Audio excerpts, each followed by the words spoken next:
ছেলের লাশের পাশে বসে তার মা লাশকে একটা প্রশ্ন করলো।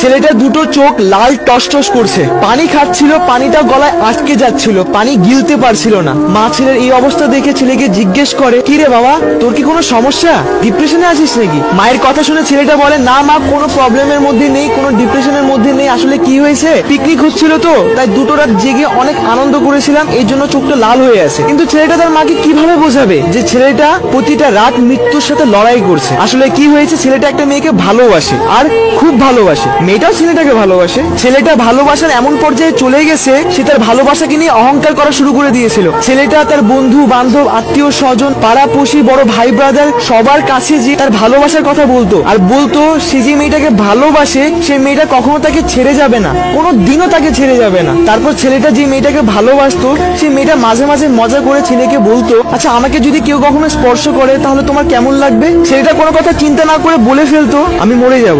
তারপর যখন মেয়েটা বলতো, আচ্ছা আমার যদি কখনো অন্য জায়গায় বিয়ে হয়ে যায় তখন তোমার কেমন লাগবে? তখন ছেলেটা বলতো, যে রাত্রে তোমার শরীর থেকে লাল শাড়ি খোলা হবে সেই রাত্রে আমাকে সাদা কাফন পরানো হবে। ছেলেটার মুখ থেকে এইসব কথা শুনলেই তার প্রেমিকা তাকে ঠাস করে একটা থাপ্পড় দিত, আর বলতো, এইসব কথা যদি তুই কোনদিন বলিস না তাহলে কিন্তু তোর একদিন কি আমার একদিন, পাগল একটা, দ্বিতীয়বার যেন তোর মুখে এইসব আবল তাবল কথা আর না শুনি। তখন ছেলেটা বলতো, আচ্ছা শুনবা না, আর কখনো এরকম কিছু করবো না, শুধু তুমি আমাকে ছেড়ে যেও না। মেয়েটা ছেলেটাকে বলতো, তুমি পাগল একটা। তারপর যখন তাদের প্রেমের সম্পর্ক 3 বছর পার হয়ে যায়, হঠাৎ করে মেয়েটার পরিবার মেয়েটার জন্য পাত্র খুঁজতে শুরু করে, মেয়েটার বিয়ে দেওয়ার জন্য।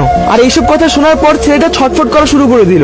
তারপর মেয়েটার পরিবার মেয়েটার জন্য পাত্র খোঁজা শুরু করে দেয়, আর ছেলেটা চাকরি খোঁজা শুরু করে দেয়। মেয়েটার পরিবার একটার পর একটা পাত্র খুঁজতে থাকে, আর ছেলেটা একটার পর একটা চাকরি খুঁজতে থাকে। এন্ড এট দ্য এন্ড মেয়েটার পরিবার মেয়েটার জন্য ভালো পাত্র পেয়ে যায়, কিন্তু ছেলেটা ভালো কাজ, ভালো চাকরি পায় না। তারপর যখন পছন্দ করা পাত্রর সাথে মেয়েটার বিয়ের সময় চলে আসে, তখন মেয়েটা ছেলেটার কাছে এসে বলে, দেখো টাকা ছাড়া তো জীবন চলা একদম অসম্ভব ব্যাপার, জীবন চলার জন্য একটু হলেও টাকা দরকার, তা না হলে কোনো কিছু সম্ভব না। তখন ছেলেটা বলে, প্লিজ তুমি একটু অপেক্ষা করো, আমি একটা না একটা ব্যবস্থা করেই ফেলবো, এভাবে আমাকে ছেড়ে যেও না প্লিজ। তখন মেয়েটা বলল, এভাবে আর কতদিন চলবে? দেখো সবার পরিবারে একটা ইচ্ছা থাকে, আর আমিও বড় হচ্ছি, এভাবে আর কতদিন চলবে?